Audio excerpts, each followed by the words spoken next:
అందరికి నమస్కారం. మనం దీనికి ముందు వీడియోలో ఒక విషయం గురించి క్షుణ్ణంగా డిస్కస్ చేసుకోవడం జరిగింది. అంటే చిన్న పొరపాటు, ఆఫీసర్ చేసిన పొరపాటు వల్ల అస్సిసి ఎలా ఎస్కేప్ అయిపోయినాడు, అస్సికి అది ఎలా వరంలాగా మారింది అనేది ఒక వీడియో చేసాము. దానికి మంచి రెస్పాన్స్ వచ్చింది. అంటే పొరపాటు అనేది ఎవరైనా చేస్తారు, ఇక్కడ ప్రాపర్ ఆఫీసర్ చేశాడు.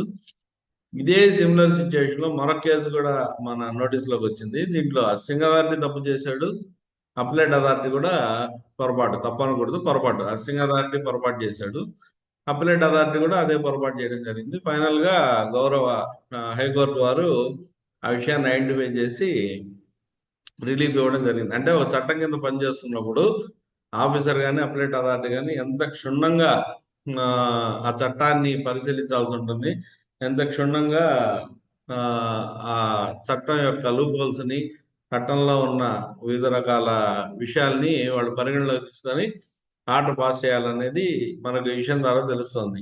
మనకు జిఎస్టి చట్టంకి వచ్చేటప్పటికి సెక్షన్ 62 చాలా simple section. Assessment of non filers of returns. అంటే డీలర్ ఒక రిజిస్ట్రేషన్ పొందిన తర్వాత డీలరు రిటర్న్స్ కానీ ఫైల్ చేయకపోతే, డీలరు రిజిస్ట్రేషన్ కానీ ఫైల్ చేయకపోతే దాని రిపర్కషన్స్ ఎలా ఉంటాయి అంటే, ప్రథమ బాధ్యత, ఫైల్ చేయాల్సిన బాధ్యత డీలర్ మీద ఉంటుంది.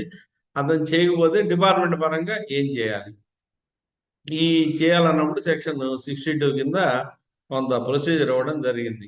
సెక్షన్ 39 కింద, 45 కింద కానీ రిటర్న్ ఫైల్ చేయకపోతే after service of A notice under section 46, చాలా సింపుల్ లాంగ్వేజ్ లోనే ఉంటుంది, పెద్ద కష్టపడాల్సిన అవసరం కూడా ఉండదు. ఈ సింపుల్ లాంగ్వేజ్ లో వీళ్ళు క్లియర్ గా చెప్తారు. Even after service of a notice under section 46 వీళ్ళు బెడ్ జడ్జిమెంట్ కి ప్రొసీడ్ అయిపోవచ్చు. అంటే 62 కింద వీళ్ళకి ఒక పవర్ ఉంది, నువ్వు రిటర్న్ ఫైల్ చేయాలి కాదు, నీ మీద నేను అసెస్మెంట్ చేస్తున్నానని. కానీ అసెస్మెంట్ ఎప్పుడు చేయాలి? సెక్షన్ 46 కింద ఒక నోటీస్ ఇచ్చి అసెస్మెంట్ కి, బెడ్ జడ్జిమెంట్ కి వెళ్ళిపోవాలి.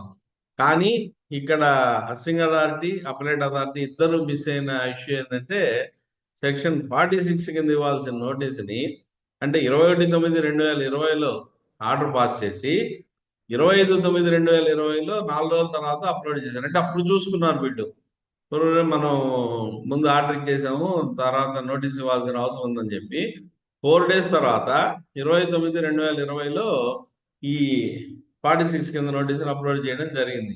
అంటే వాళ్ళు చేయాల్సిన పనిని పూర్తి స్థాయిలో నిర్వహించకుండా, సరే ఆ అస్సింగ్ అథారిటీ పొరపాటు చేసి అప్లైట్ అథారిటీ కూడా దాన్ని గమనించుకోకుండా డిస్మిస్ చేయడం, అప్పీలు.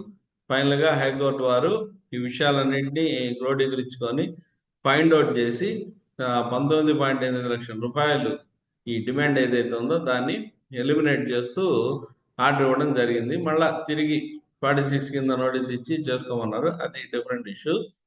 అంటే వీళ్ళ హెడ్డింగ్ ఏం చెప్తున్నారంటే, GST assessment order under section 62 incomplete without notice under section 46.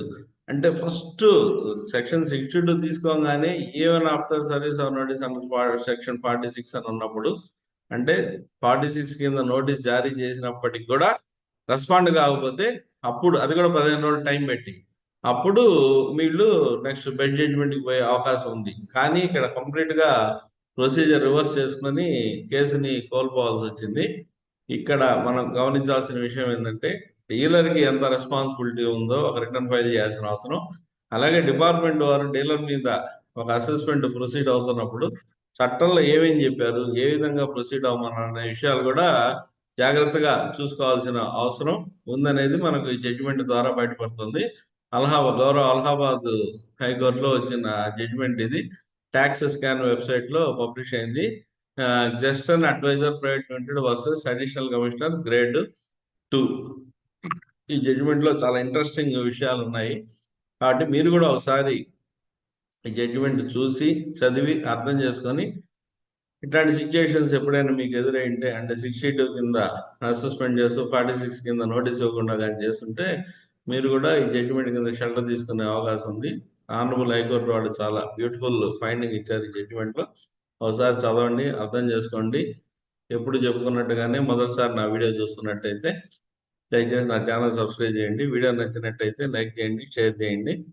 అలాగే కామెంట్ రూపంలో మీ అభిప్రాయాలు కూడా నాకు తెలియజేయండి. అందరికీ నమస్కారం. నమస్తే.